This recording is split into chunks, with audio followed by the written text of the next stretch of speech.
The isotopes of individual elements, like oxygen in particular, you have different forms of oxygen. The moon had exactly the same ratios of different forms as the Earth did. But all the other rocks we knew from elsewhere in the solar system, which are meteorites that fall out of space, all have different oxygen isotope ratios, which tells you that the moon material and the Earth material are very, very similar. In the end, the lunar samples had supplied a wealth of hard evidence regarding the geological makeup of the moon. But astronomers trying to understand the moon's origin were still left with a puzzle.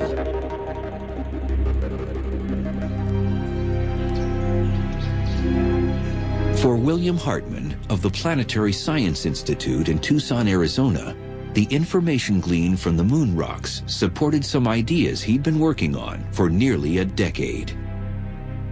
Now a distinguished astronomer and painter of space images, in the early 60s, Hartmann was a graduate student at the University of Arizona, taking part in a project to map impact craters on the moon.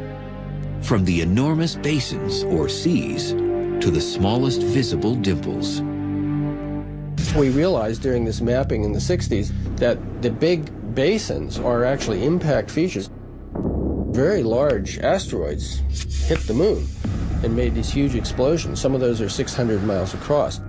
How big an object does it take to do that? Something like 100 miles across. So we had large objects running around in the inner solar system as the Earth was forming, and they were crashing into planets. For Hartmann, the notion that 100-mile-wide asteroids once impacted planets begged a couple of questions. Could planet-sized objects have ever collided? And could that have something to do with the formation of the moon? By 1972, Hartmann and fellow Tucson astronomer Don Davis had created a computer program to help them explore these ideas. The program made a rough attempt to simulate the accretion process in the early solar system. The astronomers wanted to see if any other planetary bodies formed near the Earth that could have crashed into it.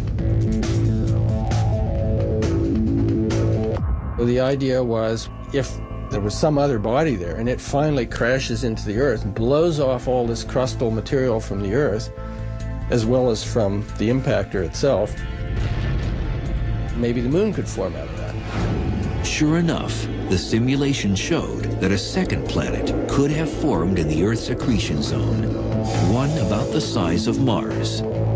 It wasn't the moon, because it had formed from the same elements as the Earth and should therefore have had the same iron core and heavy density as the Earth. The moon, of course, does not.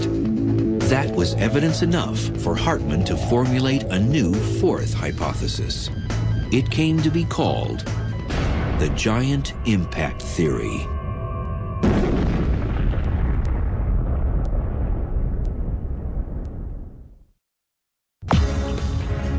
In 1974, a new hypothesis explaining the origin of Earth's moon debuted on the world's scientific stage. Its proponents dubbed it the giant impact theory. The basic idea is that about 4.5 billion years ago, Earth collided with an object roughly the size of the current planet Mars. It's a very large collision, and it started the Earth spinning. It's what gave us our current 24-hour day, we believe. And this collision was so massive that it launched material into orbit around the Earth, and it's from that material that we believe the moon later coalesced.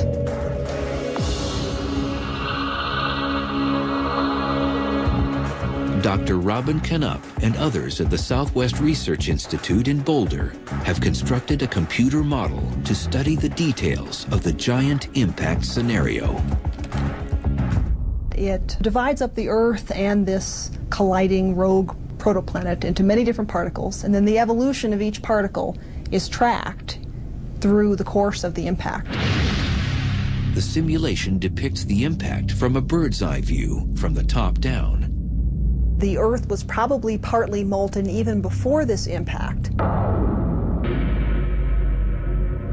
So initially, the impactor came in from this direction. It hit the Earth with an off-center collision.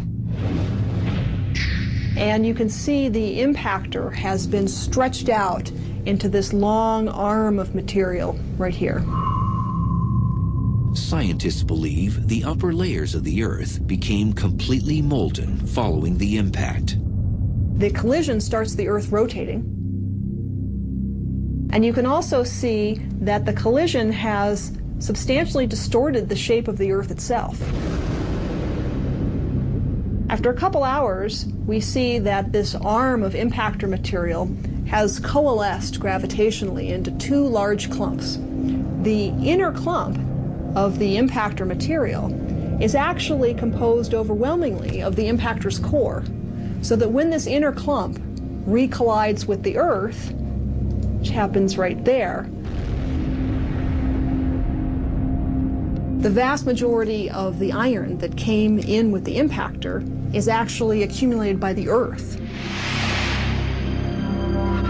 While this outer clump comes in and makes a close pass by the Earth and is stripped by the Earth's gravity into a long arm of material, which then breaks up to form this disk. The material is thought to have coalesced to form the moon in less than a year following the massive impact.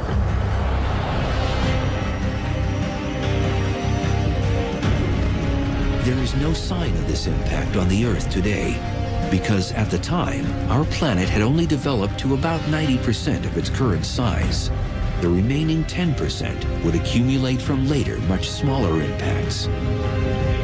Also, the Earth's own gravity had a reshaping effect.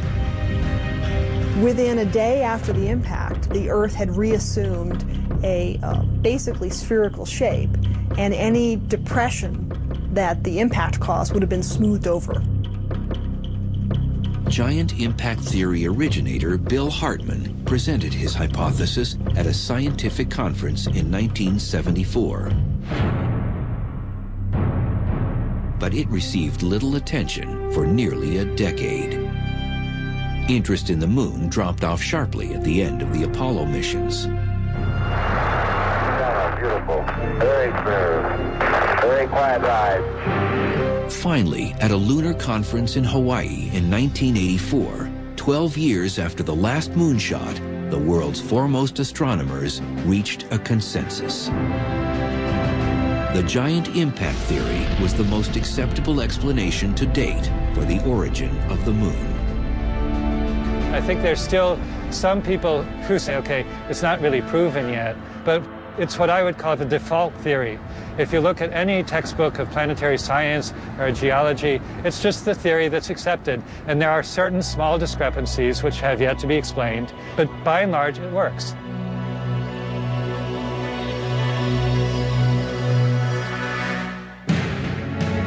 Even with an agreed-upon theory of how our moon came to be, scientists have not finished studying our closest cosmic neighbor by any means. In fact, talk of returning to the lunar surface with a permanent manned outpost has recently emanated from the White House and NASA headquarters. Gorgeous views out the window. Sequence good, everything go. Such a base could provide a place to train astronauts to live in space long-term, as well as provide a more efficient launch point for eventual missions to Mars. But such lofty scientific goals are far from the minds of average residents of Earth, who occasionally peer up at the glowing, mesmerizing lunar disk in the night sky.